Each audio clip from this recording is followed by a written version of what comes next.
What's happening, folks? We're back with the penultimate episode in our journey through Carl Sagan's Cosmos, A Personal Voyage. I wanted to thank everyone who's taken this trip with me, whether you're watching it anew for the first time or whether, like me, you are a more seasoned Cosmos viewer. And I have to say, I think this is my all-time favorite experience with the show because people are watching it along with me and enjoying the informative, inspiring, and very human, heartwarming moments along the way. And episode 12 is called Encyclopedia Galactica, and as I think I've explained at a few points along the way, and as maybe you surmise based on the title of the episode, this particular installment deals most fundamentally with the search for extraterrestrial life, methodologies, technologies, theoretical underpinnings, cultural and psychological bases for claims about UFOs, and so on.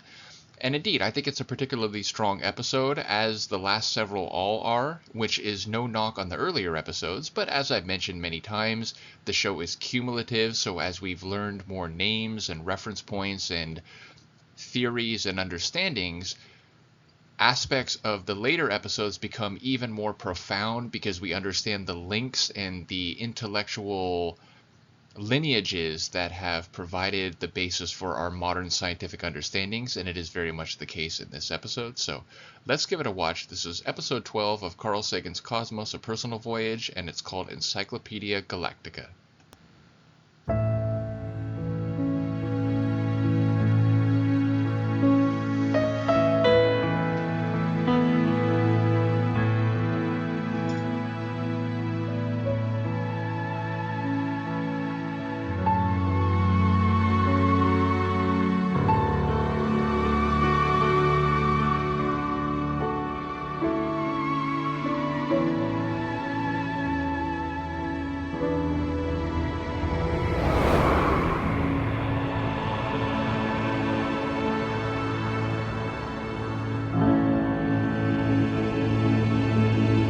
Just a quick self-plug, there is a DJ mix on my YouTube by this exact name for those interested.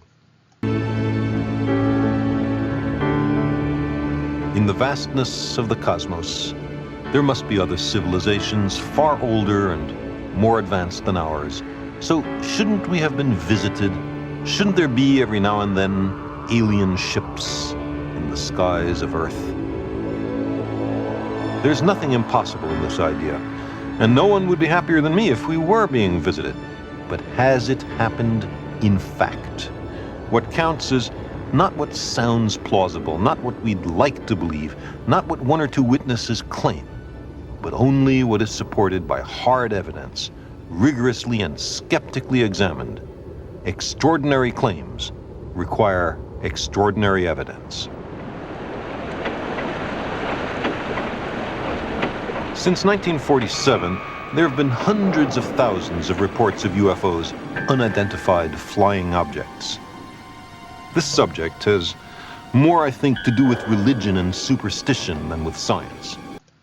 Indeed, and Sagan expounds upon that hypothesis in his book, The Demon-Haunted World, Science as a Candle in the Dark. So if you're interested about the way that psychological, cultural, and religious ideas have informed claims about extraterrestrial abduction, the observation of alien craft, and other exceptional, indeed extraordinary claims, I would suggest you take a look at that book. Let's consider one of the most famous accounts of a supposed encounter with alien beings. On September 19th, 1961, an American couple were driving home through New Hampshire. What's the matter, Kelsey? They were returning along a lonely road late at night from a vacation in Canada. Remember, we have only their word for what happened next.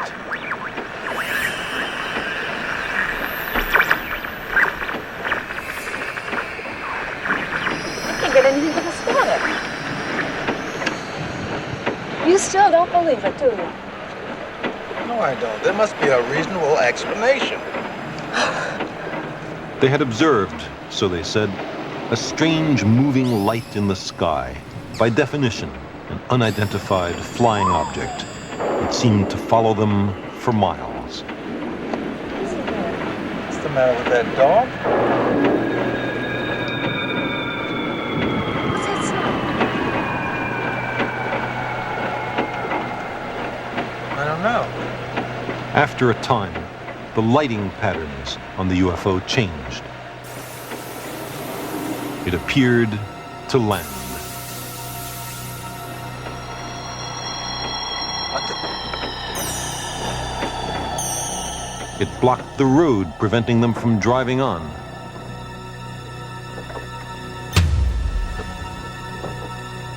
They said they saw mouthless creatures approaching who were not exactly human. Barney?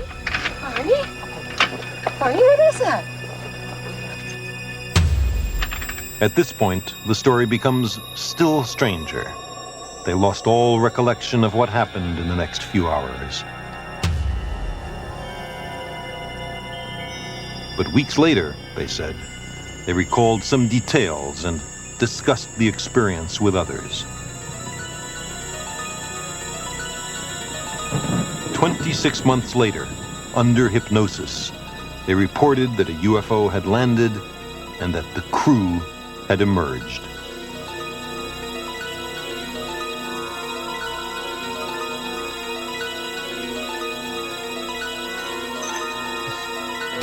They were captured, they said, and taken aboard the craft.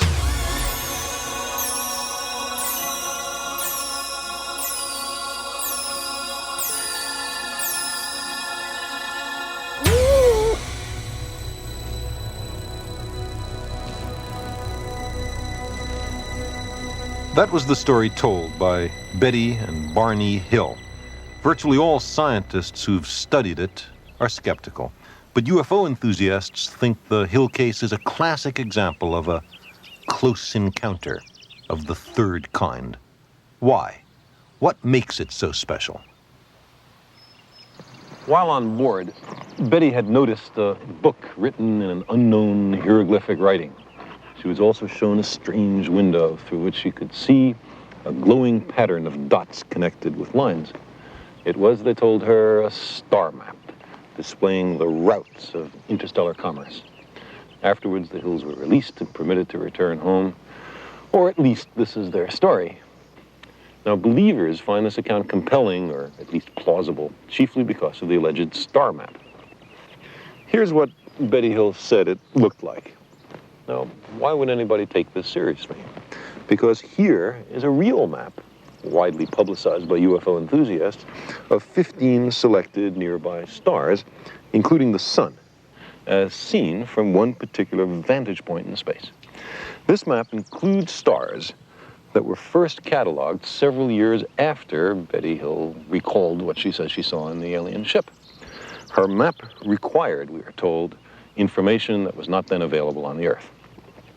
There is a resemblance between the two maps, but that's mainly because the lines corresponding to navigation routes have been copied from the Hill map onto the real star map. If we were to substitute some other set of lines for the Hill lines, we find that the eye suddenly is biased against seeing any agreement between the two maps at all. To make an objective test, however, let's remove the lines altogether. And then there's very little resemblance left. But these particular stars are selected from a large catalog of star positions. Our vantage point in space is also selected to make the best possible fit with the Hill map. If you can pick and choose from a large number of stars, viewed from any vantage point in space you want, you can always find something resembling the pattern you're looking for. I'm surprised that nobody could find a better fit to the Hill map. The Hills' own psychiatrist described their story as a kind of dream. There's no corroborating evidence. The star map argument is worthless. And yet, this is one of the best attested cases of UFO close encounters. For all I know, we may be visited by a different extraterrestrial civilization every second Tuesday. But there's no support for this appealing idea. The extraordinary claims are not supported by extraordinary evidence. There are curious daylight photos of UFOs. Some look suspiciously like hats or hubcaps thrown into the air. Photos can be faked.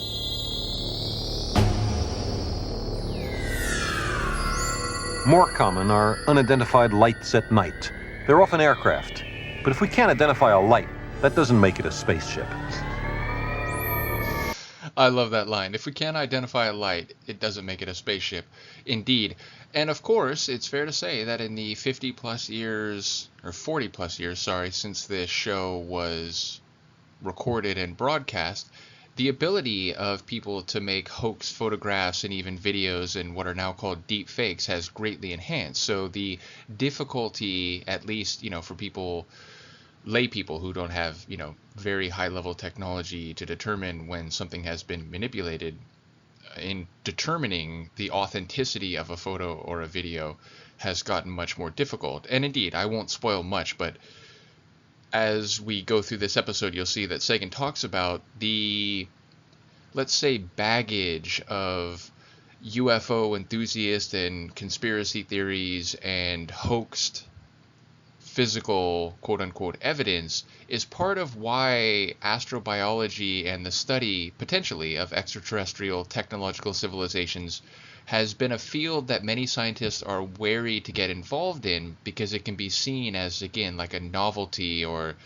something very silly. But I would, I guess, say that astrobiology has become, I think, a bit more legitimate of a field since it was in Sagan's time. So I'll let Carl talk about this in more detail, but yeah, the idea of being wary of a photograph that purports to show a UFO is something that is still very much a concern among people working in the field of astrobiology. But again, with technology now that is more capable of creating convincing looking artifacts. Here's a movie of what you might think is a UFO. Actually, it's a piece of an asteroid burning up as it enters the Earth's atmosphere.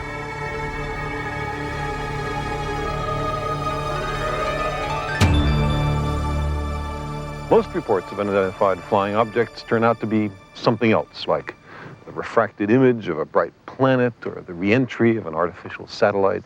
Some are psychological aberrations, some are hoaxes. Never is there any compelling physical evidence, a detailed close-up photograph of a strange spacecraft, or a small device of extraterrestrial manufacture, or a book written in alien hieroglyphics.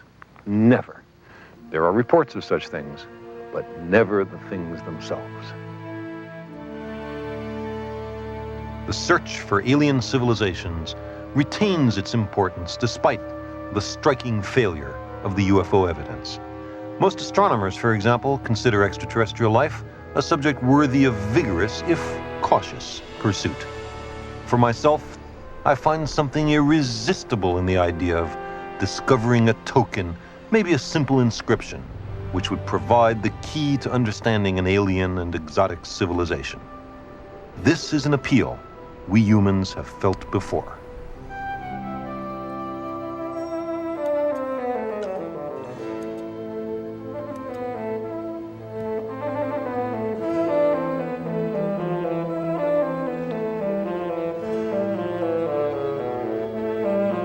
In 1801, a famous physicist was the governor of the French province of Isère. His name was Joseph Fourier. On a routine inspection of the schools in his province, Fourier discovered an exceptional 11-year-old boy, Jean-François Champollion. The boy's precocious intellect and remarkable flair for languages had already earned him the admiring attention of local scholars. Fourier, too, was impressed.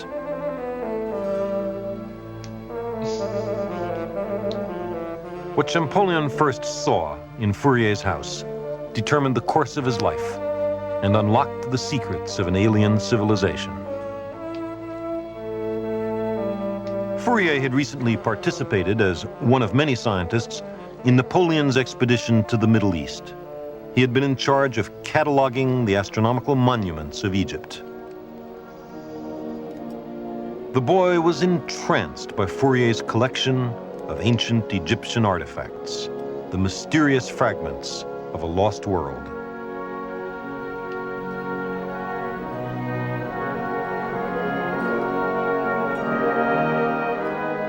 France at this time was flooded with such artifacts, plundered by Napoleon, and now arousing intense interest among scholars and the general public.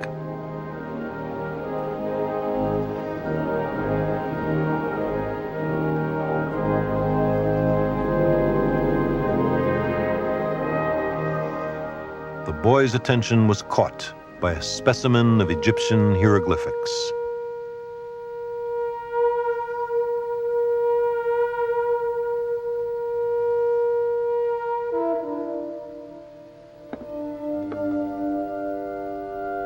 "What do they mean?" he asked. "Nobody knows," was Fourier's reply. Then and there, Champollion resolved that he would understand this language that no one could read, that he would decode the messages from another world and another time. He became a superb linguist and immersed himself in the hieroglyphics.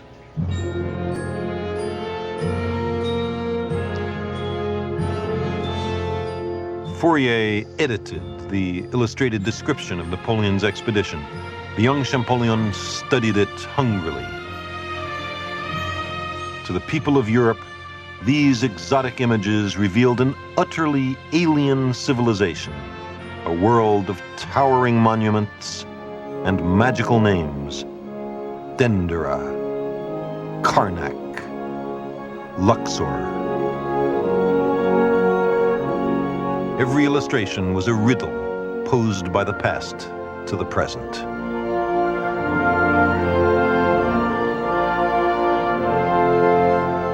And among them were pictures of something called the Rosetta Stone, and portraits of the people who lived among the ruins of the pharaohs. Egypt became the land of Champollion's dreams. But it was not until 1828, 27 years after his fateful visit with Fourier, that Champollion first set foot in Egypt.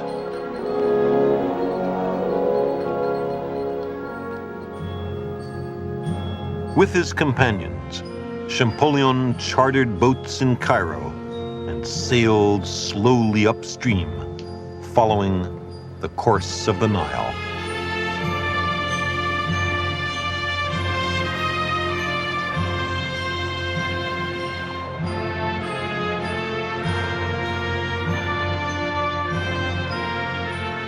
It was a journey of many weeks, which Champollion recorded in extraordinary detail.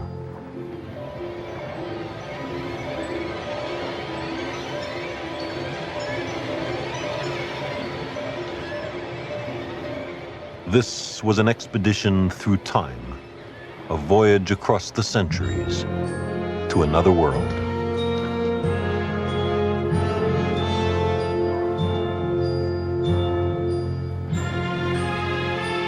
Champollion, as an adult, had already worked out a brilliant decipherment of the hieroglyphics, a word, incidentally, that means sacred carvings. Now Champollion was making a pilgrimage to the scene of the ancient mysteries he had been the first to understand.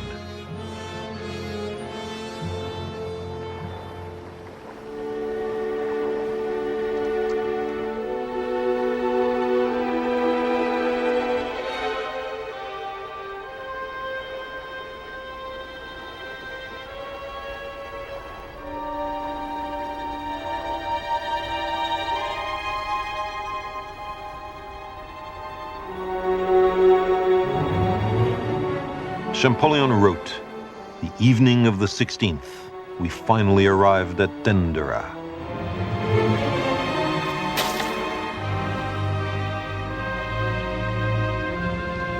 We were only an hour away from the temples. Could we resist the temptation? I ask the coldest of you mortals." I do love these historical segments in the episodes greatly, which I suppose is in part because I'm a historian, but I think they're very well done. And again, when talking about a civilization like the ancient Egyptian civilization, it's especially fascinating. One, because it's just so old, like the earliest kingdoms go back roughly like 5,000 years, and so we're dealing with a very ancient history. And secondarily, and as hinted at so far, not hinted at, but as we're exploring right now in the episode, the idea that these ruins, these artifacts were around into the modern period, and for the most part, they were almost completely opaque to people. And, the idea of not really understanding much of anything about the ancient Egyptian civilization, despite having so many ruins and artifacts that were still intact, is a remarkable testament to, number one, the duration of time that it passed, and number two, again, the ingenuity of people like Champollion, who were able to provide the key that then provided so much information and perspective for a field that became known as Egyptology. So yeah, again, I think these historical segments are well done, and in this case specifically, the significance of being among the first scholars to understand a mystery that had been lying dormant for millennia, I think is very striking. To dine and leave immediately were the orders of the moment.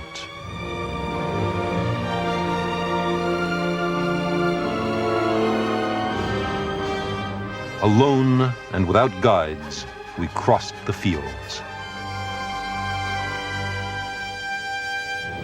Presuming that the temples were in a straight line from our boat, we walked thus for an hour and a half without finding anything. We finally discovered a man who put us on the correct route and ended up walking with us with good graces.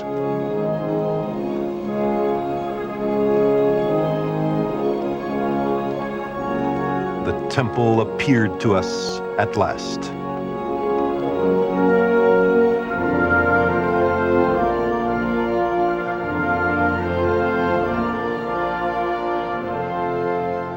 I shall not try to describe the impression which the porches and above all the portico made on us.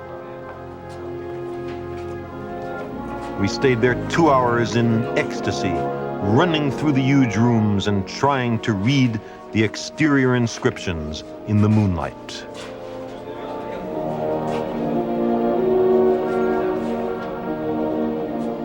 It was with no small rapture that Champollion entered the secret places of the temple and scanned the words that had waited patiently through 500,000 nights for a reader. To his brother, Champollion wrote of his joy in confirming that he could understand the writing on these walls. "I am now proud," he said, "that having followed the course of the Nile to the Second Cataract, I have the right to announce that there is nothing to modify in our letter on the alphabet of hieroglyphics."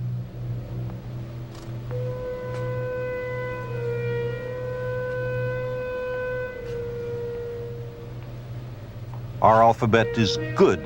It is applicable with the same success, first of all, in Egyptian monuments of the epoch of the Romans, and also, which is more interesting, to the inscriptions on all temples, palaces, and tombs of the pharaonic epoch.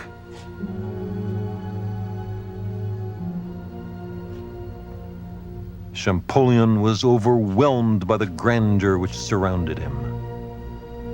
"It is the union," he said, "of grace and majesty in the highest degree. We in Europe are only dwarfs. No nation, ancient or modern, has conceived the art of architecture on such a sublime, great, and imposing style as the ancient Egyptians. They ordered everything to be done for people who are 100 feet high."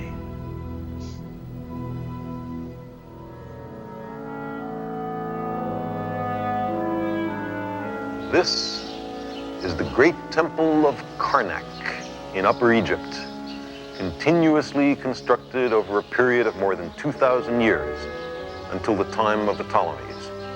It was here, Champollion wrote, that all the pharaonic magnificence appeared to me. What he had seen elsewhere, he said, seemed to me miserable compared with the colossal conceptions around me.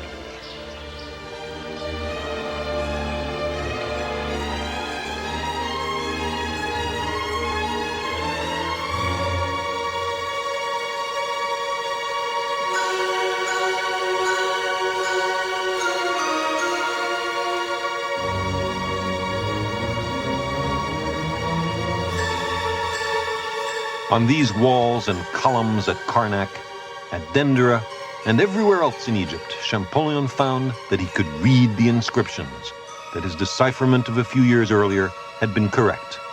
But how had he figured it out? Many had tried and failed to read the hieroglyphics. One group of scholars thought they were a kind of picture code full of murky metaphors, mostly about eyeballs and wavy lines and animals. Birds, especially birds, lots of birds. There were those who deduced from the hieroglyphics that the Egyptians had been colonists from China. There were those who deduced it the other way around.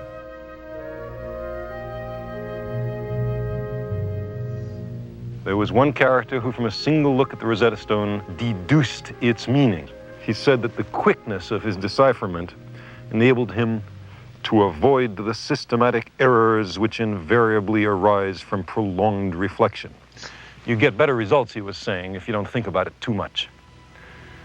As in the search for extraterrestrial intelligence today, the unbridled speculation by amateurs served to frighten many professionals right out of the field.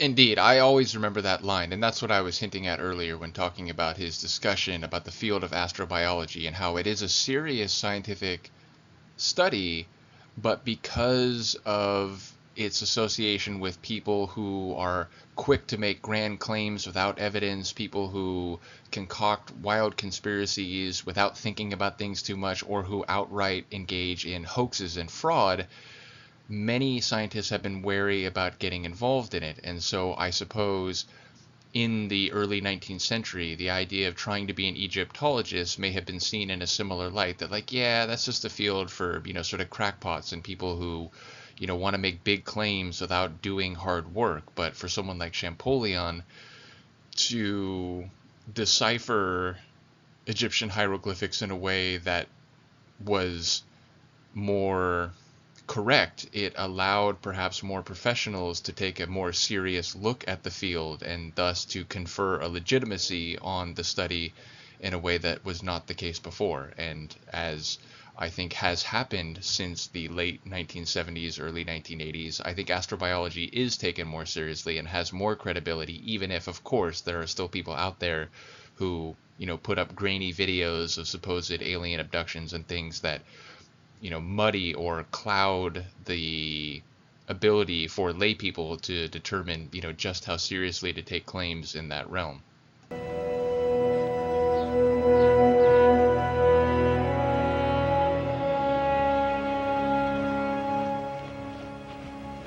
Champollion was not frightened.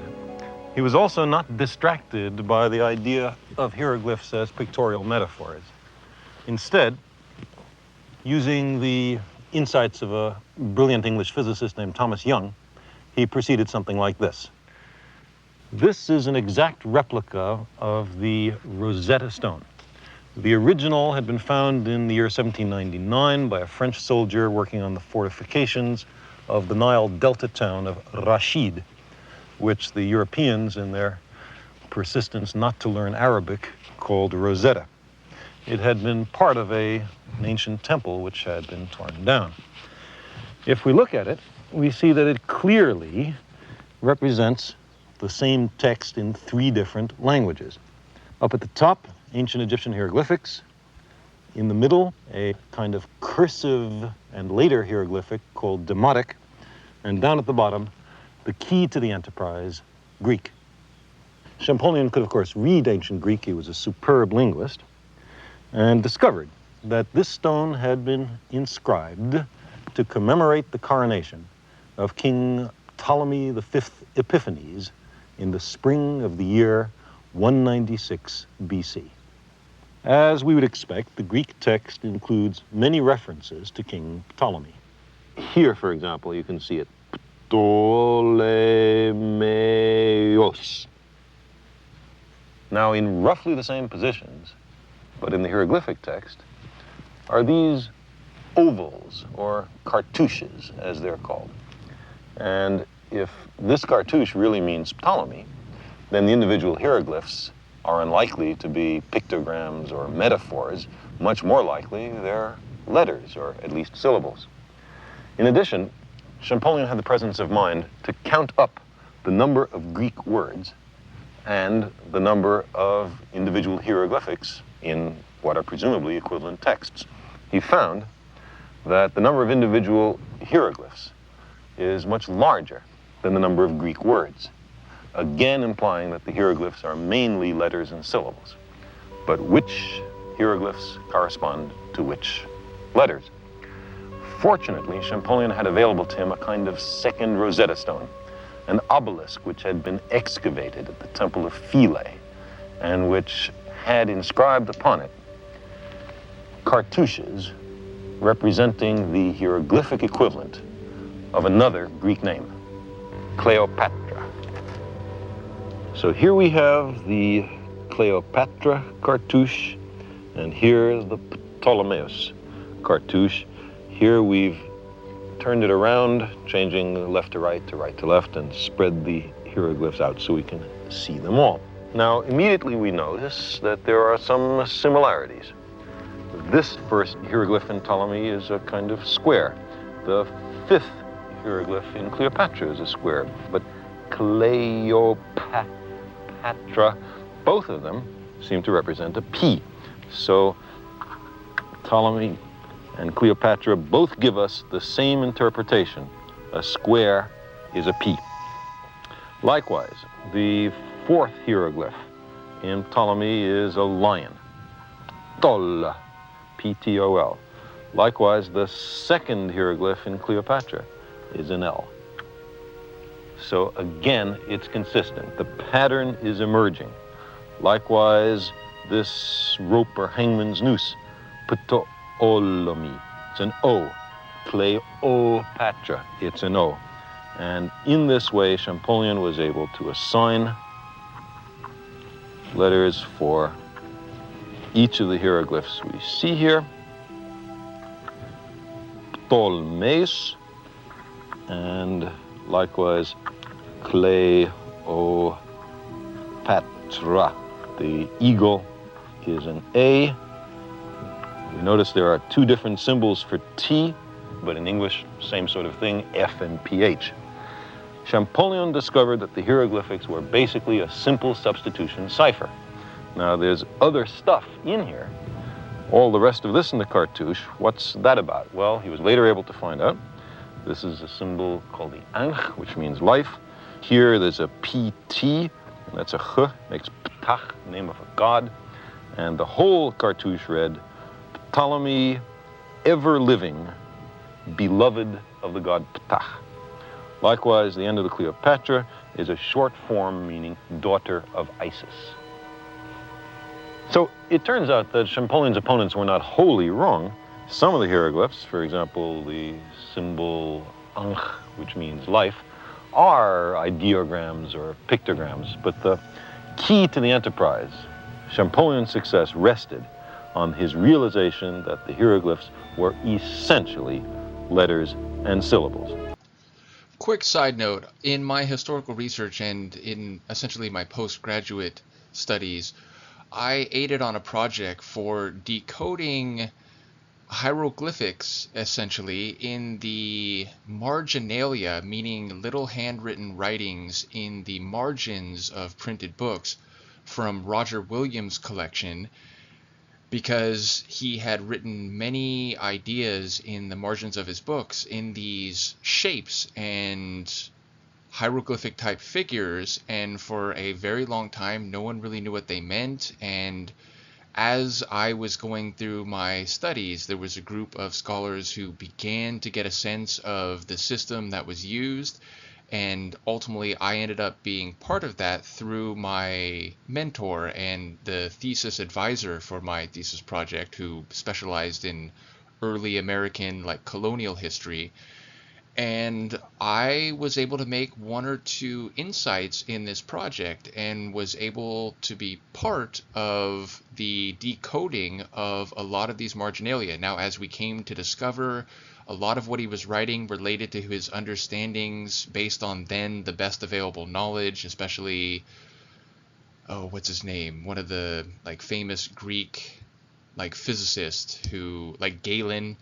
And ultimately, he was writing about childbirth as it related to his ideas about the soul and the time at which a child might inherit or encompass a soul, and it was related to his theological writings and so on. But he was using books that were completely unrelated to that to write down these notes, because again, like, written books and paper, were not as ubiquitous as they are today. And because I had made some insights in that project, I eventually was able to work on another related project where Thomas Hutchinson, a royal colonial governor of the Massachusetts Bay Colony, he also wrote coded material in his personal letters, though these were less, let's say, abstract and related to his, personal theology. They were actually more practical, and, he would write letters that on the surface were more or less innocuous or mundane, but then would use coded parts of sentences in the middle of more regular, handwritten English, in which he would ask, like, military officials to send him an extra regiment, or what he thought about the rebels' movements, because he was a loyalist governor. And it was, let's say, a bit more exciting work, because we were trying to understand exactly how involved he was in shoring up resistance to the patriots' machinations and so on. But yes, ultimately I ended up working on a couple projects, was able to get some credit for that. There's some publications of Thomas Hutchinson's letters in these anthologies that I was credited for in the beginning as helping understand the hieroglyphics. So yeah, it's a very cool part of my own research. And so when I hear about someone like Champollion, like, on some level, and it's certainly in a different context, I'm aware of the challenges that come with looking at figures. And what we discovered about both Roger Williams and Thomas Hutchinson's shorthand, both of which were built off of earlier shorthand systems, is that it was a combination. A lot of them were letters, and of course, like, the positionings of lines and circles related to, and dots related to the use of vowels, and were sort of built individual shapes that corresponded to letters, but there were occasional exceptions where an individual scribble was actually meant to stand in for an entire word. So there was a part of the complication of doing those researches was understanding that it wasn't straight away one-to-one letters in all cases, but also that it wasn't pictograms or, ideographic symbols at the same time. It was a mixture of the two. So yes, this episode, I suppose, has a special affinity for me because I've worked on a similar project. And now, with that notable side digression out of the way, I apologize. Let me refresh my tea and we shall continue with the actual episode. Okay. And before we continue, I just wanted to show you what I was talking about. So this is from the Hutchinson material, Thomas Hutchinson. And as you can see, the shapes they correspond to letters, but the vowels are often implied by the positioning of the next consonant or by dots, and in some cases both. But as you can also see here, there are words that would stand in for full spelled out words. So, like, the symbol for F would sometimes just mean entirely the letter for, or the word for, even though it was just the letter. And then in other cases there were misspellings. So engraved, which we understand to start with an E, was started with the letter or the shape that was indicative of I, and of course there are more examples of this. So yeah, this is all work that I did for the Hutchinson project. And it was, again, a painstaking process where there was a lot of, let's say, experimentation, trying to see how a letter might be written or how a word might be written out given the system. And then of course there were anomalies, meaning like how a word quote unquote should have looked is not always the way it looked in practice in Hutchinson's writing. And so yes, there was a lot that went into the project, and ultimately sometimes we were able to very clearly spell out entire words, and in other cases some words were ascertained through implication by all the words around it. So yes, it was a really fun project. I absolutely enjoyed it. So yeah, just providing a bit of context there, and now let us continue with the actual show. And thank you for the patience with my indulgence. See if we can get this down a little bit more. Guess not. Okay. In retrospect, it sounds almost easy, but it took people hundreds of years before they figured it out. Champollion walked these halls and casually read the inscriptions which had mystified everybody else, answering the question he had posed as a child to Fourier. What do they mean? What a joy it must have been for him to open this one-way communications channel with another civilization, to permit a culture which had been mute for millennia to speak of its history, magic, medicine, religion, politics, philosophy.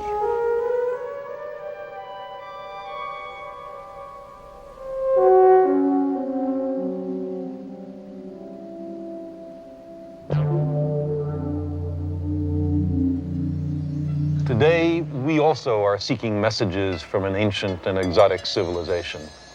A civilization hidden from us, not in time, but in space. Today, we are searching for a message from the stars. We have not found it so far. We have as yet no Champollion. But we are just beginning. Perhaps those who will discover and decipher the first interstellar communications are alive at this moment, somewhere on the planet Earth. Extraterrestrial beings will have a different biology, a different culture, a different language. How could we possibly understand their messages? Is there in any sense a cosmic Rosetta Stone? I believe there is. All the technical civilizations in the cosmos, no matter how different they are, must have one language in common, the language called science.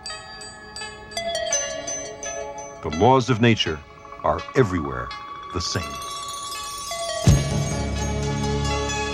Every chemical element has a specific signature in the spectrum. So there are identical patterns in the light of a candle flame on Earth and in the light of a distant galaxy. The spectra show not only that the same chemical elements exist throughout the universe, but also that the same laws of quantum mechanics govern atoms everywhere.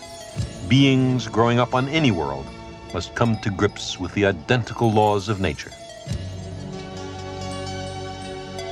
Galaxies billions of light years distant evolve a spiral form. So does our own Milky Way. The same gravitational forces are at work.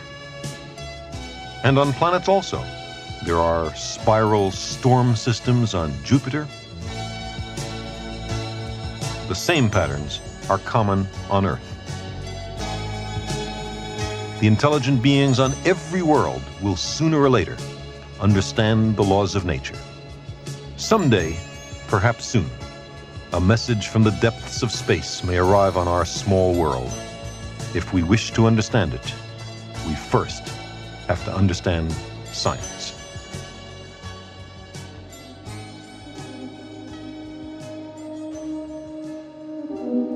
We do not expect an advanced technical civilization on any other planet of our solar system.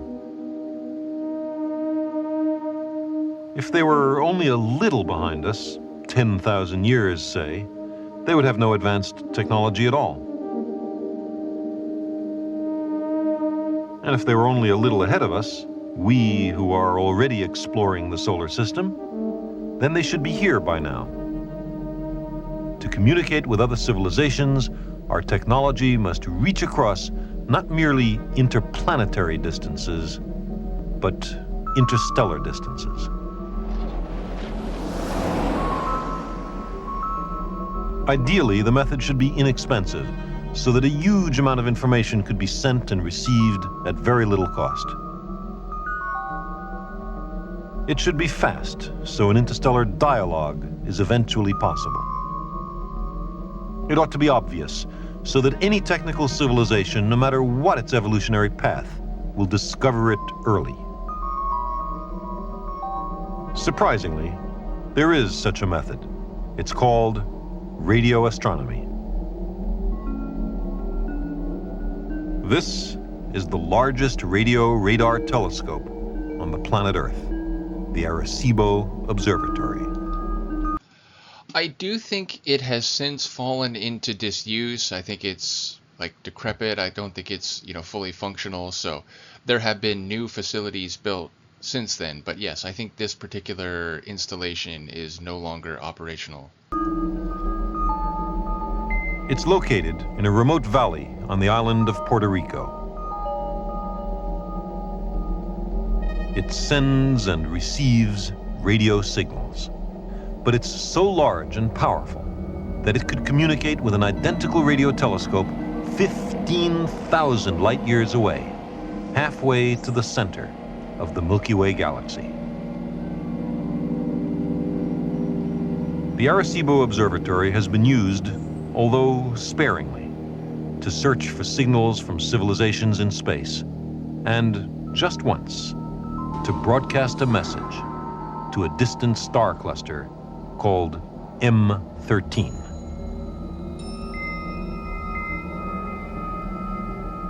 But is there anyone out there to talk to?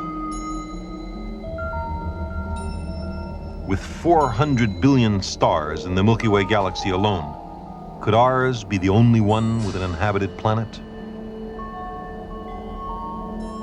How much more likely it is that the galaxy is throbbing and humming with advanced societies. Perhaps near one of those pinpoints of light in our night sky, someone quite different from us is glancing idly at the star we call the sun and entertaining just for a moment an outrageous speculation.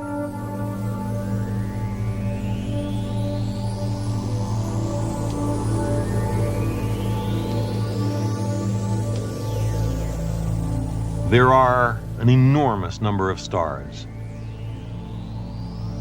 Only some of them will have planets suitable for life. On only some of those worlds will intelligence arise. And perhaps a few of those civilizations will avoid the trap jointly set by their technology and their passions. If there are many civilizations, one of them should be rather close by. If there are few civilizations, then even the nearest may be very far away.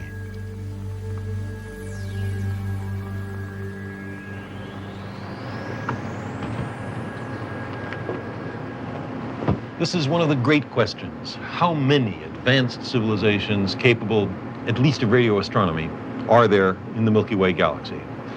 Let's call the number of such civilizations by the capital letter N. It's a number. It depends on many things. It depends on the total number of stars in the Milky Way. Let's call that N sub star. It depends on the fraction of stars that have planets. Let's call that F sub P. It depends on the average number of planets in a given solar system that are ecologically suitable for life. Let's call that N sub E. It depends on the fraction of suitable planets in which life actually arises. Call that F sub L. It depends on the fraction of inhabited planets on which intelligence emerges. Let's call that F sub I. And on the fraction of those planets in which the intelligent beings evolve a technical communicative civilization, call that F sub C.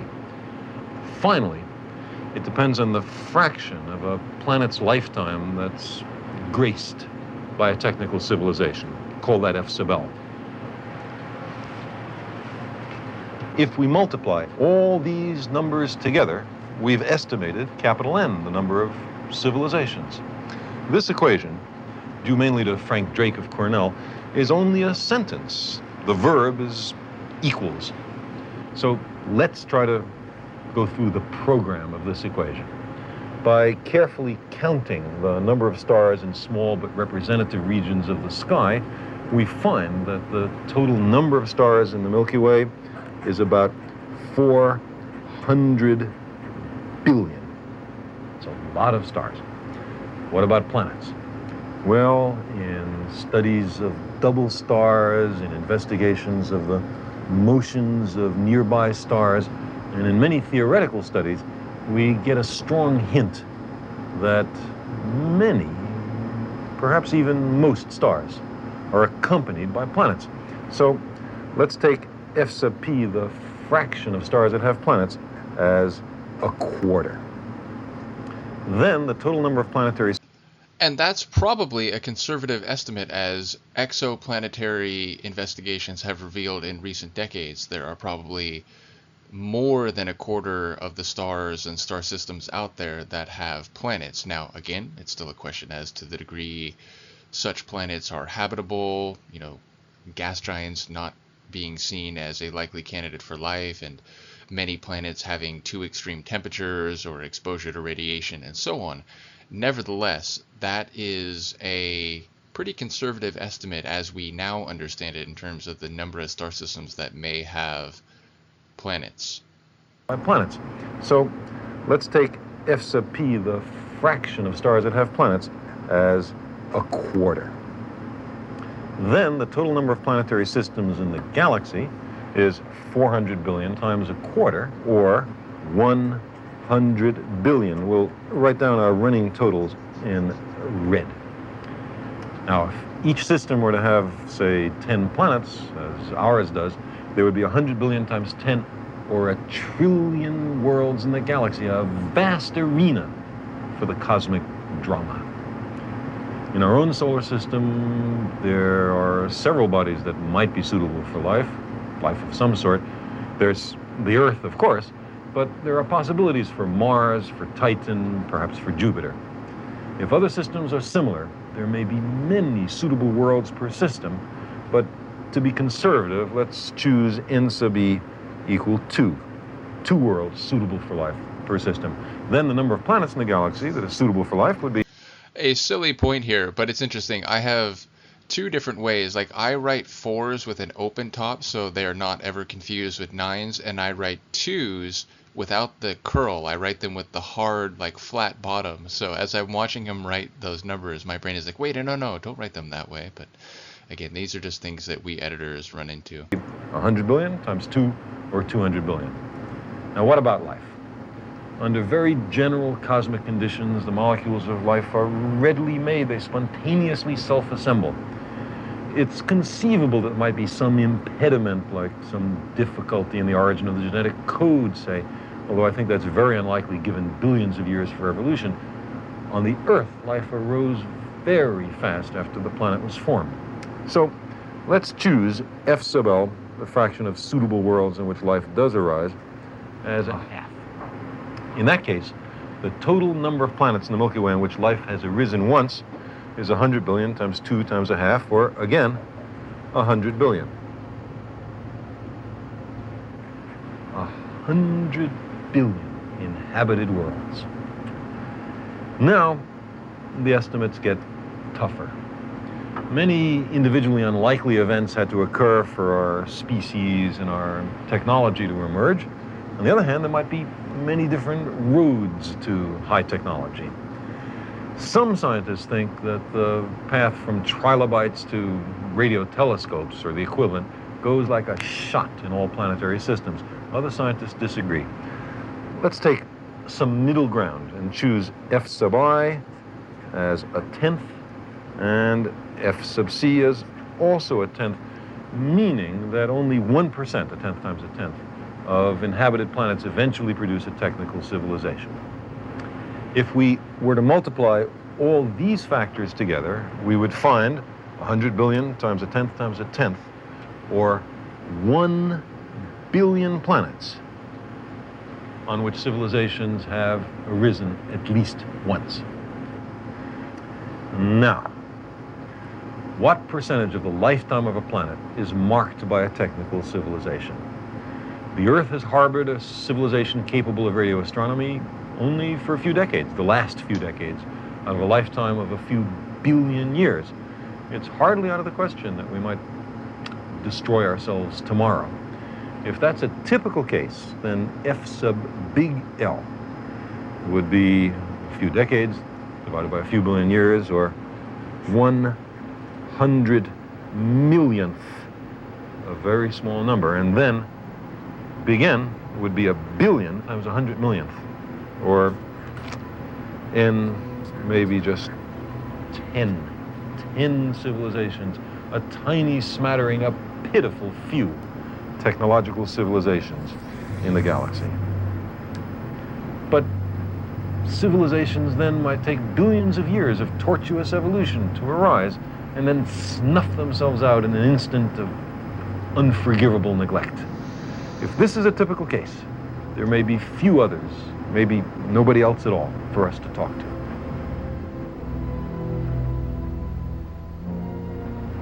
But consider the alternative, that occasionally civilizations learn to live with high technology and survive for geological or stellar evolutionary timescales. If only 1% of civilizations can survive technological adolescence, then F sub big L would be not 100 millionth, but only 100th. And then the number of civilizations would be a billion times 100th. The number of civilizations in the galaxy then would be measured in the millions. Millions of technical civilizations. Side note for those interested in my mixes, I have another mix called Technical, which samples a lot of lines in the segment we just heard. The number of civilizations in the galaxy then would be measured in the millions. Millions of technical civilizations.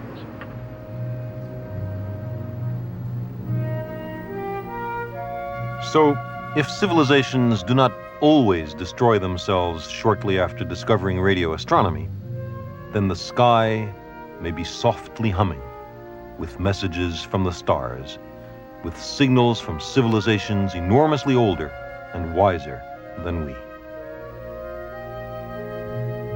If there are millions of technical civilizations in the Milky Way, each capable of radio astronomy, how far away is the nearest one?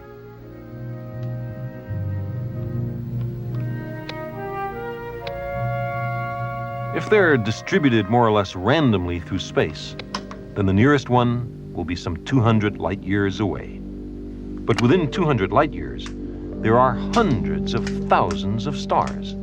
To find the needle in this haystack requires a dedicated and systematic search. There are many cosmic radio sources having nothing to do with intelligent life. So how would we know that we were receiving a message? The transmitting civilization could make it very easy for us if they wished. Imagine we're in the course of a systematic search, or in the midst of some more conventional radio observations. And suppose one day we find a strong signal slowly emerging, not just some background hiss, but a methodical series of pulses. The numbers 1, 2, 3, 5, 7, 11, 13, a signal made of prime numbers, numbers divisible only by 1 and themselves. There is no natural astrophysical process that generates prime numbers. We would have to conclude that someone fond of elementary mathematics was saying hello.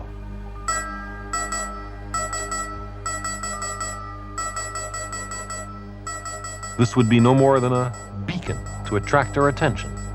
The main message will be subtler, more hidden, far richer. We may have to work hard to find it.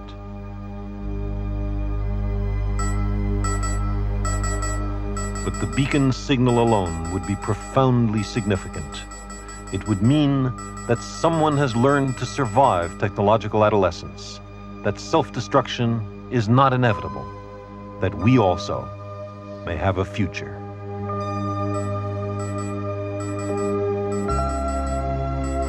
Such knowledge, it seems to me, might be worth a great price.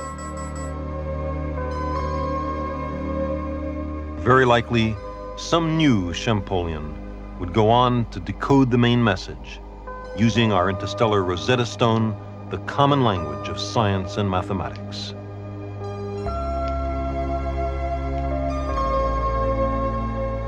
Think of the glories of an exotic civilization far more advanced than we, collected by the great radio telescopes of Earth. Perhaps they would send a compilation of the knowledge of 1 million inhabited worlds, the Encyclopedia Galactica.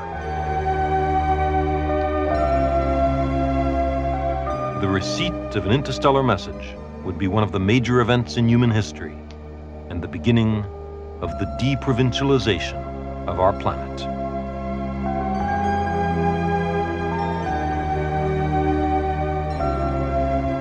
A serious and systematic radio search for extraterrestrial civilizations may come soon. Preliminary steps are being taken both in the United States and in the Soviet Union. It's comparatively inexpensive. A search taking decades would cost less than the budget overruns on a single modest weapons system in a single year. Our technology is now fully adequate for this great challenge, but no systematic search program has ever been approved by any nation on Earth. When will we decide to search for what other civilizations there may be in the vast cosmic ocean?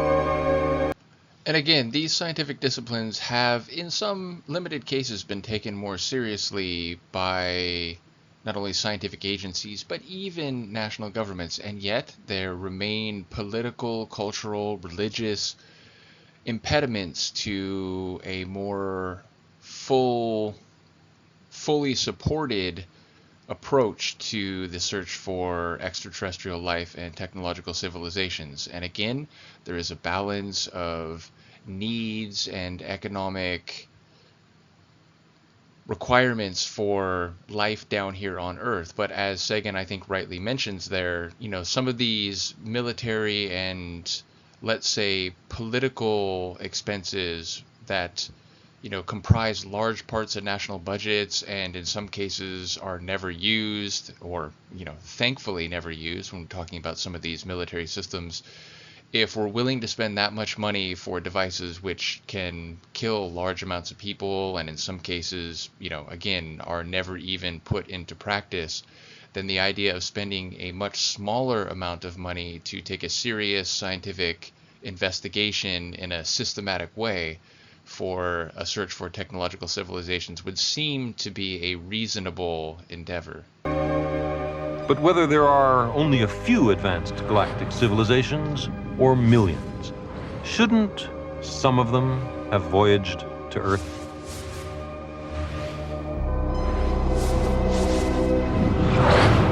On the one hand, we've argued that if even a small fraction of technical civilizations learn to live with themselves and their potential for self-destruction, then there should by now be enormous numbers of them in the galaxy. On the other hand, despite claims about UFOs and ancient astronauts, there's no credible evidence that the Earth has been visited, now or ever. But isn't this a contradiction? If the nearest civilization is, say, 200 light years away, it would take them only 200 years to get from there to here at the speed of light. Even if they were traveling 1,000 times slower than that, beings from a nearby civilization could have come here during the tenure of human beings on the Earth. So why aren't they here? There's many possible answers. One is that maybe we're the first. Some technical civilization has to be first to emerge in the history of the galaxy. Or maybe all technical civilizations promptly destroy themselves. That seems to me very unlikely. Or maybe there's some problem with interstellar spaceflight that we've been too dumb to figure out. Or maybe they are here, but in hiding because of some ethic of non-interference with emerging civilizations. We might... It's interesting, like, we do understand some of the difficulties of long-term space travel more maybe now than then. Not that these things were unknown in Sagan's time, but the difficulties for human biology in terms of being in space for long periods of time, the osteoporosis, the sort of hollowing out of our bones, the greater exposure to cosmic rays, and thus accelerated rates of cancer and other health issues, the sheer immensity of outer space, which is to say, and I think he'll touch on this in a moment, but again, he said, like, let's say 200 light years away, there's a technological civilization, which, on the scale of the Milky Way galaxy is very, very close to us. Assuming that the travel at the speed of light is exceedingly difficult technologically and require resources and technological development beyond anything we humans have yet been capable of, we would expect extraterrestrial species to be only capable of spaceflight at much, much slower speeds and therefore taking immense amounts of time. The idea of humans or any biological species traveling even very close galactic distances would take enormous amounts of time and the commitment of resources. And in the example of Earth, we've only had radio astronomy for the last several decades.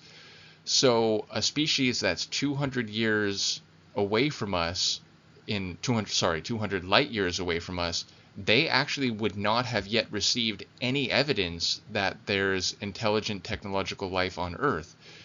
And so let's say the closest species is 1,000 light years away. For several hundred years more, there would be no indication that they should spend resources or devote large technological spaceflight explorations in the direction of Earth. So yes, the size of the galaxy and the universe more broadly and the finite speed of light, I think, is a huge part of the answer here. And again, I think Sagan addresses this. Imagine them. They are here, but in hiding because of some ethic of non-interference with emerging civilizations. We might imagine them curious and dispassionate, watching us to determine whether this year again we manage to avoid self-destruction. But there's another explanation which is consistent with everything else we know, and that's that it's a big cosmos. If a great many years ago an advanced interstellar spacefaring civilization emerged 200 light years away, why would they come here? They would have no reason to think there was something special about the Earth. There are no signs of human technology, not even our radio transmissions, which have had time to go 200 light years. From their point of view, all nearby planetary systems might seem equally attractive for exploration. How would an interstellar civilization set out to explore its neighboring star systems? It might establish staging posts, colonies, on planets of nearby stars. But this would take time. Time to find and modify favorable planets, time to build new spacecraft. Eventually, later generations of explorers would set out, wending their way among the worlds, creating an interstellar nervous system, binding up the stars. Perhaps they would come upon another expanding civilization and encounter beings previously known only from their radio transmissions. Star wars are unlikely. One civilization almost certainly would be far more advanced than the other. It would be no contest. Perhaps they would cooperate, exploring together a small province of the Milky Way.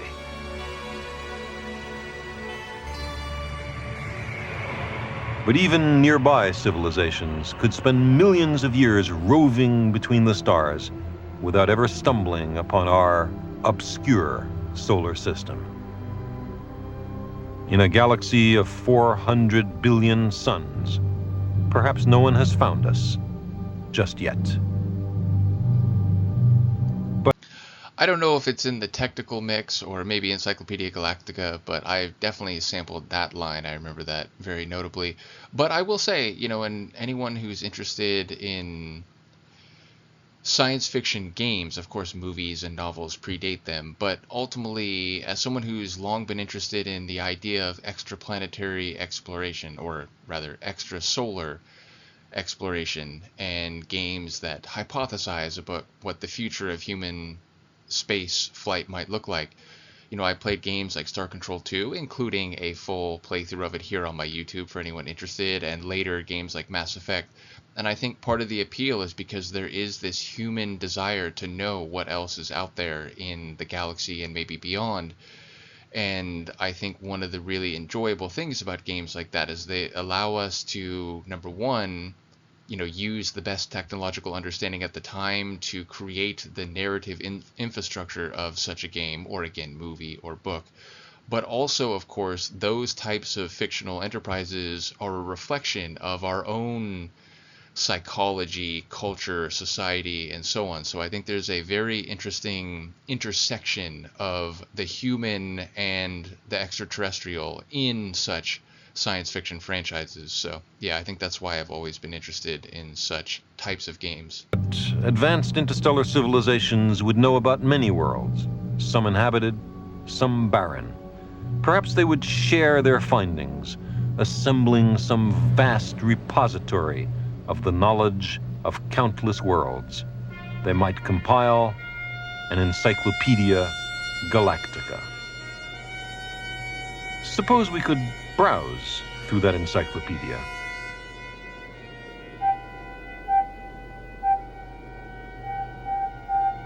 We would choose some nearby province of the galaxy, a region that's fairly well explored, and then slowly leaf through the worlds.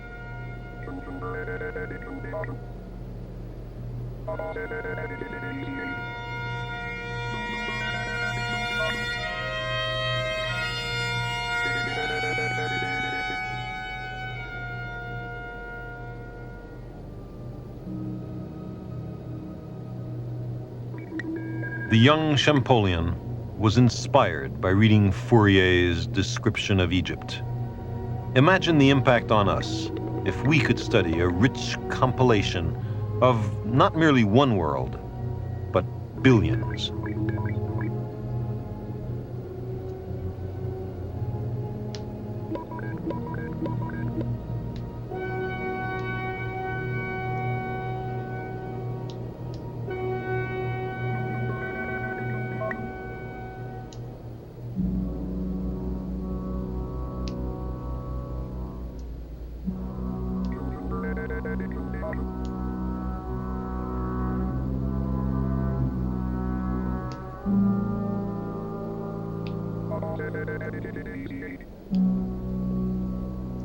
Just possibly, not too far from our solar system, we might find a planet with a technical civilization only a little more advanced than we. Let's look them up in the Galactic Encyclopedia.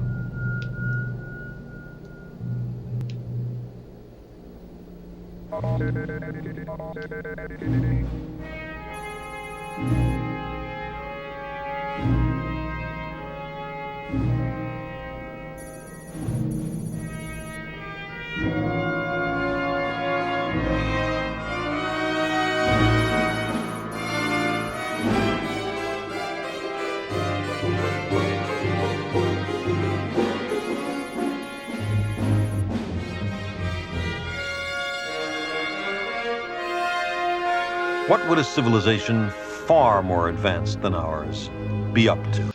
So if I'm reading some of that right, it sounded like a civilization that had gone through a society-shattering cataclysm of their own making, but that the technological institutions and scientific understanding had remained or been kept intact by those who survived, which I think was the model of the planet. And that they were maybe what we would consider a sentient plant-based species, but also one that was still in danger of having another, let's say, nuclear or other type of technological holocaust. So Yeah, if I'm reading that right, that's what I think some of that information suggested. Elsewhere, there may be engineering on a scale that dwarfs our proudest achievements. There may be cultures that disassemble other planets in their system and reassemble them around their world to make a ring or a shell with their planet inside.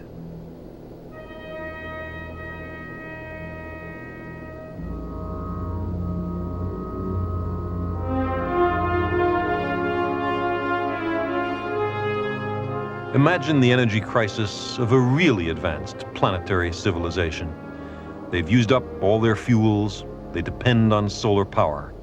But their growth is still severely limited by the energy available. An enormous amount of energy is generated by the local star, but most of the star's light doesn't fall on their planet. So perhaps they would build a shell to surround their star and harvest every photon of sunlight. A Dyson sphere, I think those are called, and obviously the level of electromechanical engineering required to build such an artifact is on a scale scarcely comprehensible even to us with our advanced technology and understanding here in the 21st century. Such beings, such civilizations, would bear little resemblance to anything we know.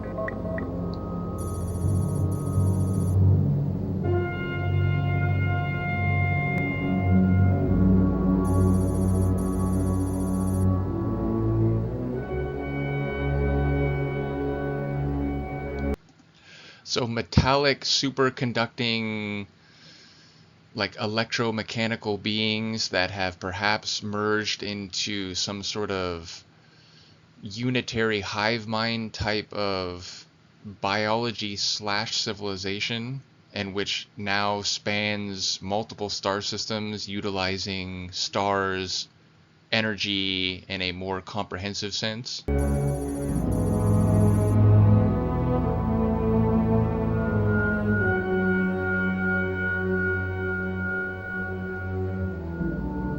Perhaps someday there will be an entry in the Encyclopedia Galactica for our planet.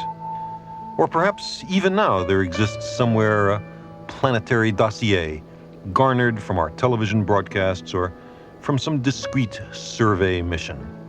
They might summon up the index of blue worlds in our province of the Milky Way until they came to the listing for Earth. What would they know about us?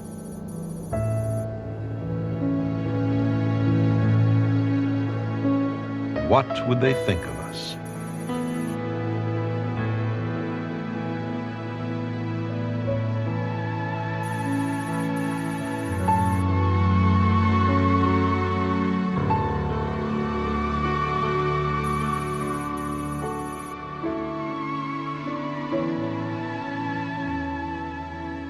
We have always watched the stars and mused about whether there are other beings who think and wonder.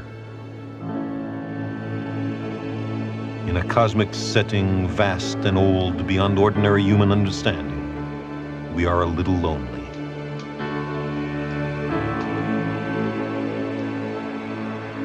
In the deepest sense, the search for extraterrestrial intelligence is a search for who we are.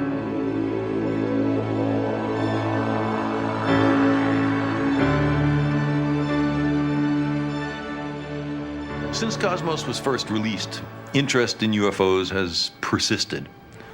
It seems to me that there are fewer sightings of strange objects in the skies these days, and more stories about personal encounters with alleged extraterrestrials, like the account of Betty and Barney Hill that we dramatized. There are still people who claim to have been abducted by aliens, or even sexually abused, or even impregnated by them. Best-selling, purportedly serious books have been written about such claims. But the critical fact remains that all we have still is just anecdote.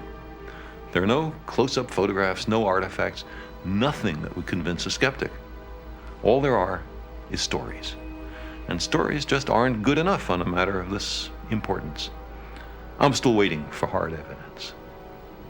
The radio search for extraterrestrial intelligence has been picking up. In Harvard, Massachusetts, a radio telescope monitoring 8 million separate radio channels has been scanning the skies for signals. This program, called META, is supported entirely by the Pasadena, California-based Planetary Society, paid for by members' contributions. A similar Planetary Society search to examine the southern skies, including the center of the Milky Way galaxy, is to be performed in Argentina. These searches are, by far, the most sophisticated ever attempted. A much more sensitive program, covering almost the entire accessible radio spectrum, is to be mustered by NASA. The search for extraterrestrial intelligence is central to our understanding of the universe and our view of ourselves. It's well worth doing. But the simple fact is that while we may consider extraterrestrial intelligence highly likely, there is as yet no evidence at all that it exists. The search continues. I love that. So a few things there. One, and not to get political, but I'll say that NASA, its future right now seems very much complicated, and funding not nearly as significant as it may have been in previous decades. So we'll see, what might come of that. But secondarily, even with that being the case, there are things like the James Webb telescope, which is capable of things well beyond what the Hubble could ever do. And there are, again, other, like, the European Space Agency and other organizations which have continued a more professional and scientific search for extraterrestrial signals and life. And there are even recent cases where, particular types of radio signals have been suggested, or in some cases the spectra of like certain moons or exoplanets, where there are at least some scientists who argue that there are anomalous signatures that may be explained by the presence of life, maybe not technical life, but life of some kind. I would say also Sagan talked there about, tales of abductions and people being, claiming to be operated on by aliens and so on. As I mentioned, his book, The Demon Haunted World, Science as a Candle in the Dark, has multiple chapters about that. And he talks about how tales of similar types of experiences, but often framed more within religious understandings about, abduction by demons and being operated on by devils and so on, go back multiple centuries. And, without going too much into it, so that people could still read the book, he talks about how things like sleep paralysis and psycho-emotional aberrations and dispositions towards certain cultural beliefs is as likely as anything to be responsible for those types of anecdotes.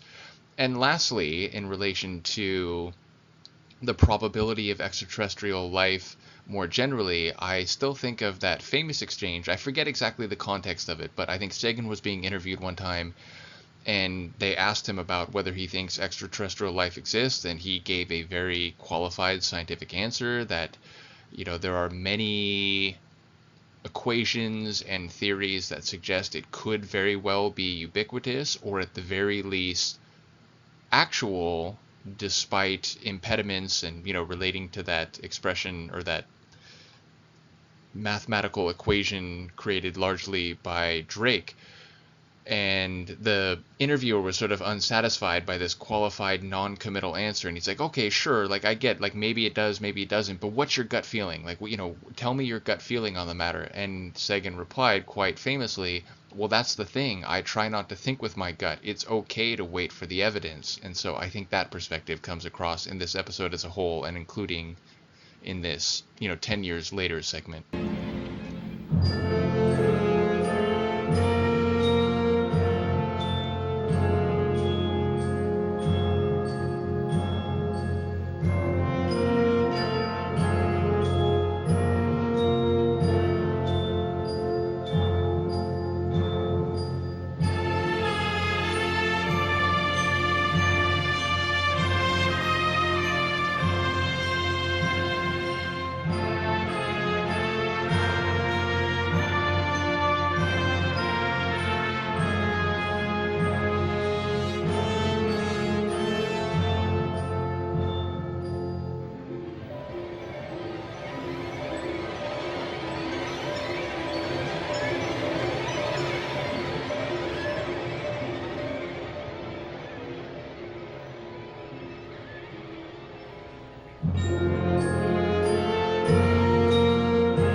Was that a typo? Did that say program executive rather than program executive?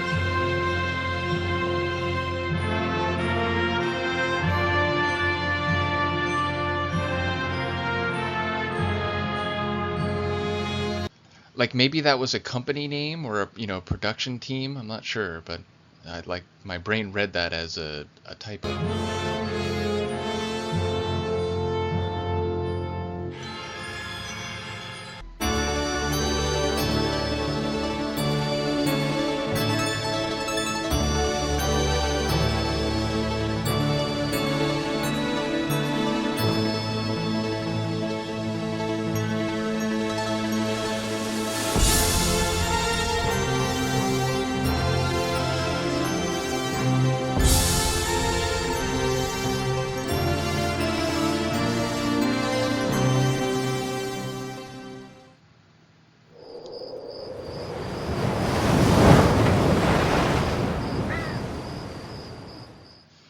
Well, there we go, folks. One more episode in the books, only one more to go in the series. I'm very much looking forward to the last episode. It's a culmination of everything, the understanding, the wisdom, the perspective, the humanism, and the inspiration. And the episode Who Speaks for Earth is probably my favorite of the entire show. So I'm very much looking forward to that. And then we'll have 2 more Cosmos series to go through. My plan is to finish it by Christmas later this year, and I think both Neil deGrasse Tyson Cosmoses also have 13 episodes, meaning 26 episodes remaining, and we're into June, not quite halfway through the year, but close. So my plan will be to do one just about every fortnight. So I hope you're up for that. Let me know what you think of this episode, and I will see you next time. Peace.